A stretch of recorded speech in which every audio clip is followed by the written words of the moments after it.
Good morning, or depending on when you're watching this, good afternoon, good evening, or good night. My name's Ross, and as always told out of Voice of Radio, so today we need to take a look at a new Tyranitar. And I want to just start off by saying, Akira Igawa did the artwork for this Tyranitar. Look how awesome the artwork is for this Tyranitar. I'm in love. It's phenomenal. I've made no secret of the fact that I adore Akira Igawa's artwork. Got to tell him in person at Worlds, which was wild and awesome.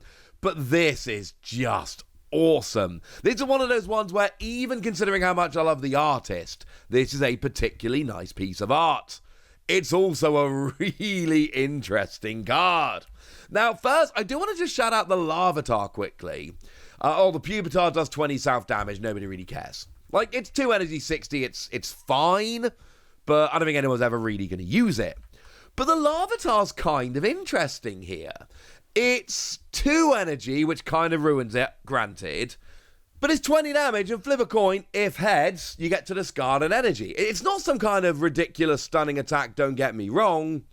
But if we and I don't know if we do right now, I'm going to be honest with you. But if we do end up with a decent way to get the 2 energy on there nice and quickly, 20 damage plus potentially energy removal. Like, I'm not out here claiming it's phenomenal. Just to be clear, I'm not saying that. But I am saying for an attack on a basic, it's not terrible. There we go. And then we've got Tyranitar. And Tyranitar, of course, is the Tyrana star of the show. Okay, I'm not doing that again. But the point is, this is a really good card.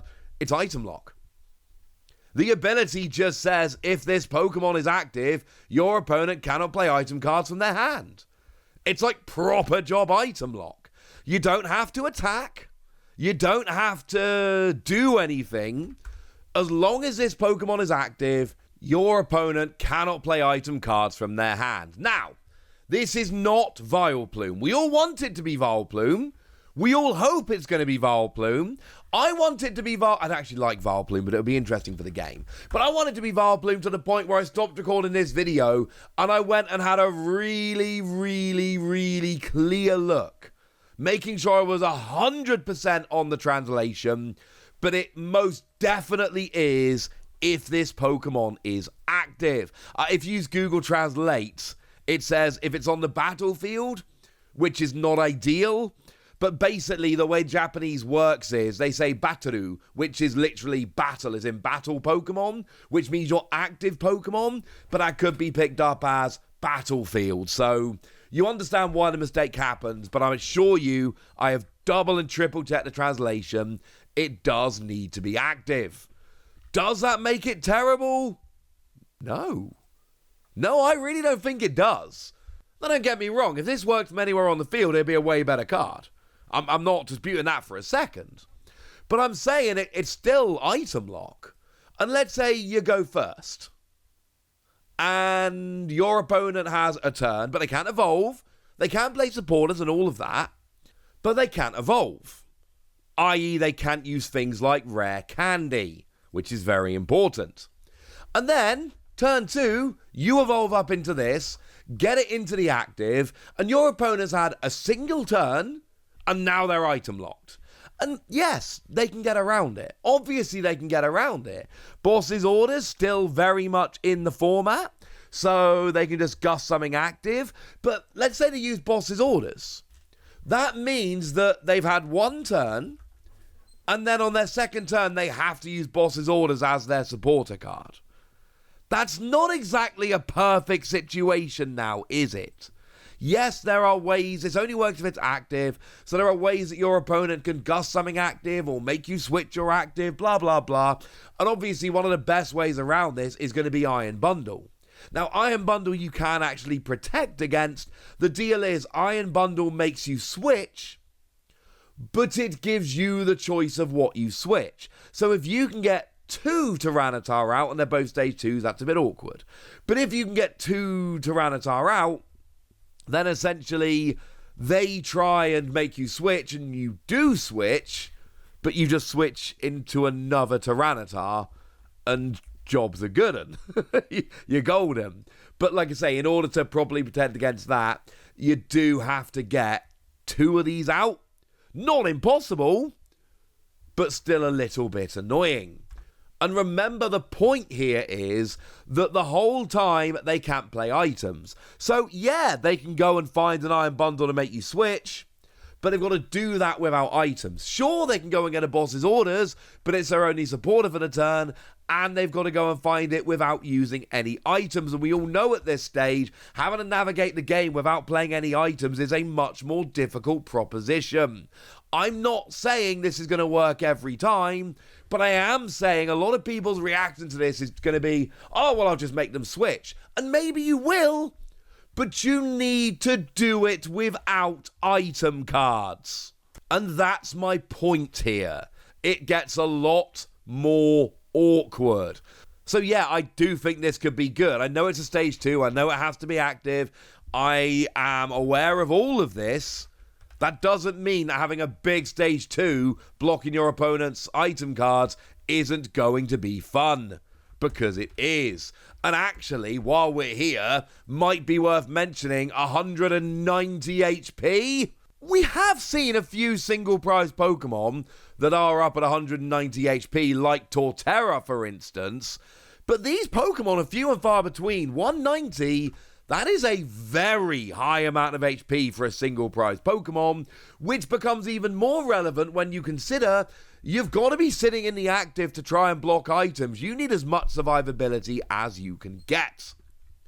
And if we compare this to other item lock around at the moment, we've got Galvantula, which is cool and all, but that's a free energy attack that makes you discard all the energy to actually use it. Not saying you can't use it. Absolutely am saying that it's not some brilliant attack that you can just always guarantee you're going to be using. It's going to be a pain.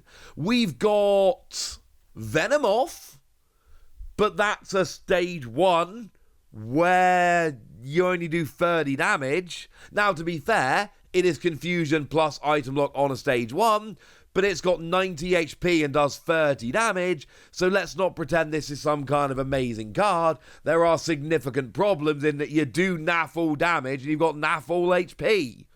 That's a bad combination. That is not what we see from Tyranitar. We've got Bayonet, of course, which has a lot more HP, but it's still an attack that only does 30 damage, and that is one of the big downsides with a lot of the item lock we've seen at the moment. It has to be an attack, and it doesn't do much damage. This is not an attack. This is just an ability that sits there blocking items.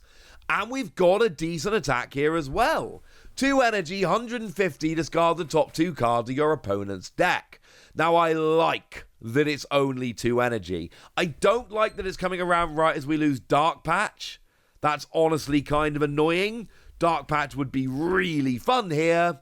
We do still have Janine, which will accelerate energy only to Darkness Pokemon. And remember, the pre-evolutions are not Darkness, they're fighting. So slight annoyance there, but it's really not the end of the world. It's going to be okay. And then, of course, you do get Poison, but because you're Darkness, you can combine this with Petulant to give you as much switching as you like. Or, you know, an extra switch a turn. But still, that seems all right, doesn't it? Point is, we've got ways to accelerate the energy. It's not just quite as nice as it was. But it's only 2 energy. And you're doing 150 damage. You're not one-hit KOing much. You're basically 2-hit KOing 2 prizes and 1-hit KOing 1 prizes. But you're also discarding the top 2 cards of your opponent's deck. And bearing in mind you're already slowing them down by not letting them play item cards, I love the attack here for this Tyranitar because you're slowing their deck down while also discarding cards from their deck. And that's a wonderful, wonderful combination. I really like this. And yeah, there's a bunch of problems with it. Well, no, really the only problem is it's a stage 2. 190 is huge for a single prize Pokemon. 150 is fine, but the fact that it's only 2 energy and you discard the top 2 cards of your opponent's deck, I am very much enjoying. And Item Lock is good. Item Lock is always good.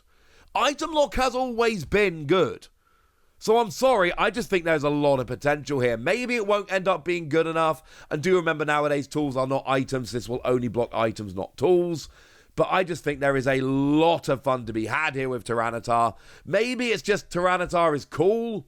Maybe it's the fact that we've got lovely artwork here. Or maybe it's item lock plus high HP on a single prize Pokemon plus decent attack is actually a pretty good combination. Also worth noting, of course, there are other options here. Tyranitar is a card, or a Pokemon, that gets a lot of cards printed, so there might be some combos we can make here in the future where we item lock for a little bit, and then we switch into a better Tyranitar when we're ready. And I did show you the other day the English version of Tyranitar EX from Prismatic Evolutions actually got revealed, but it's terrible. It's really bad. It's got high HP. That is about the best I can say about it. But it is worth noting Tyranitar is a popular enough Pokemon that will probably get better versions in the future. There'll be other Tyranitar. We do actually still have the Tyranitar EX of Obsidian Flames, although it's a lightning type that uses fighting energy. But hey, take some energy in, it could be fun. And we got the Tyranitar with the phenomenal illustration rare from Paldea Evolved, which has a decent single energy attack, but I don't think either of these are ones where we're looking at it going, oh yeah, no, we got to combine them. I think this is by far the best Tyranitar, but Tyranitar gets a lot of cards. There's 3 other Tyranitar that are going to be legal when this comes out. I'm just saying we've got options, and there are some fun combos that can be made if you want to go down that route. For now, I want to know what you think about this. I want to know how excited you are about this new Tyranitar. I want to know if you think this item lock is going to work. So let me know in the comment section, would you? Go nuts! Be nice! And then make sure you like this video, subscribe to this channel, follow me on Twitter at the Wasi. That's where we talk about Pokemon and a whole bunch of other card games. And please do consider checking out patreon.com/PTCG where you can support the channel, get some bonus podcasts and all kinds of fun things. And of course, get shout-outs on the channel like the lovely Danger Morales, who's been a supporter of ours for a while now and is a very lovely person. So shout out to them for the support and the loveliness. But by far the most important thing as always, look after yourselves till next time, would ya? Thank you very much for watching. My name's Ross, and you've been watching PTCG Radio.